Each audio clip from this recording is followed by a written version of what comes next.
Audio Jungle. ሰላም ጤና ይስጥልን ክቡራን አድማጮቻችን፣ ለሰዓቱ ያዘጋጀነውን መረጃ ይዘን ቀረብን። የኢትዮጵያ ሰብአዊ መብቶች ጉባኤ ወይም ኢሰመጉ በትናንትናው ዕለት ባወጣው መግለጫ በአማራና በደቡብ ኢትዮጵያ ክልሎች በንጹሃን ዜጎች ላይ እየደረሰ ያለው የሰብአዊ መብት ጥሰት እጅግ አሳሳቢ ደረጃ ላይ መድረሱን አስታውቋል። በደቡብ ወሎ በመንግስት የጸጥታ አካላት በተተኮሰ ከባድ መሳሪያ እናቶችና ሽማግሌዎች መገደላቸውን የገለጸው ተቋሙ ደቡብ ኢትዮጵያ ደግሞ አፈና፣ ጾታዊ ጥቃትና ግድያ መቀጠሉን ይፋ አድርጓል። የደቡብ ወሎ የጭካኔ ጥቃት በአማራ ክልል ደቡብ ወሎ ዞን ወግዲ ወረዳ ጥር 26 ቀን 2018 ዓ.ም የተፈጸመው ክስተት እጅግ ልብ ሰባሪ ነው። እንደ ኢሰመጉ መግለጫ ከሆነ ክስተቱ የጀመረው አንዲት እናት ከወንዙ ቀድታ ስትመለስ በነበረ የተኩስ ልውውጥ በተባራሪ ጥይት በመቁሰሏ ነው። ይህችን የቆሰለች እናት ወደ ሆስፒታል ለማድረስ ጥረት ሲያደርጉ የነበሩ እናቶችና ሽማግሌዎች በመንግስት የጸጥታ አካላት በተተኮሰ ከባድ መሳሪያ ኢላማ ተደርገው ቁጥራቸው በውል ያልታወቀ ንጹሃን ለህልፈት ተዳርገዋል። ከመጥፋቱ የሰው ህይወት በተጨማሪም በአካባቢው ከፍተኛ የንብረት ውድመት መድረሱም ተረጋግጧል። የዜሲ ማህበረሰብ ስቃይና የፖለቲካ አፈናም ኢሰመጉ ትኩረቱን ወደ ደቡብ ኢትዮጵያ ክልል በማዞር የዜሲ ማህበረሰብ ከልዩ ወረዳነት ጥያቄ ጋር በተያያዘ ለረጅም ጊዜ ስልታዊ ጥቃት እየደረሰበት መሆኑን አመላክቷል።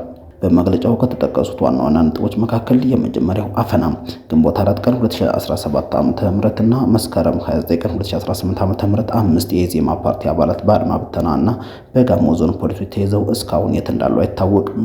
ሌላው ጾታዊ ጥቃት ታህሳስ 5 ቀን 2018 ዓ.ም በቦሎዳ አካባቢ በሴቶች ላይ ዘግናኝ ጾታዊ ጥቃት መፈጸሙን ተቋሙ አረጋግጧል። ሶስተኛው ግድያ ጥር 19 ቀን 2018 ዓ.ም አራት አርሶ አደሮች በእርሻ ስራ ላይ እንዳሉ የተገደሉ ሲሆን ከየካቲት 8 እስከ 10 ባሉት ቀናት ደግሞ በደረሰ ሌላ ጥቃት የበርካቶች ህይወት ጠፍቷል። የመንግስት ምላሽ ማጣት ኢሰመጉ እነዚህን በደሎች በተመለከተ ከአርባ ምንጭ ዙሪያ ወረዳ አስተዳደር መረጃ ለማግኘትና የመንግስት ምላሽ ለማካተት ጥረት ቢያደርግም ጥረቱ ሳይሳካ መቅረቱን በመግለጫው ጠቁሟል።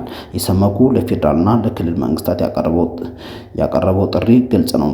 ለፍርድ ማቅረብ፣ በሴቶች ላይ ጾታዊ ጥቃት የፈጸሙ የጸጥታ አካላት በአስቸኳይ ለህግ ይቅረቡ፣ አድራሻ ማሳወቅ፣ የታፈኑት 5 የኢዜማ አባላት ያሉበት ሁኔታ ለቤተሰቦቻቸው እንዲገለጽና ፍትህ የማግኘት መብታቸው እንዲከበር፣ የመጨረሻው የመኖር መብት የአማራ ክልልና የፌዴራል መንግስት በንጹሃን ላይ የሚደርሰውን ግድያ በማስቆም የዜጎችን በህይወት የመኖር መብት እንዲያስከብሩ በጽኑ አሳስቧል። ለሰዓቱ የነበረ መረጃ ነበር። በአዲስ መረጃ እስከምንገናኝ በቸር ቆዩ። Audio Jungle.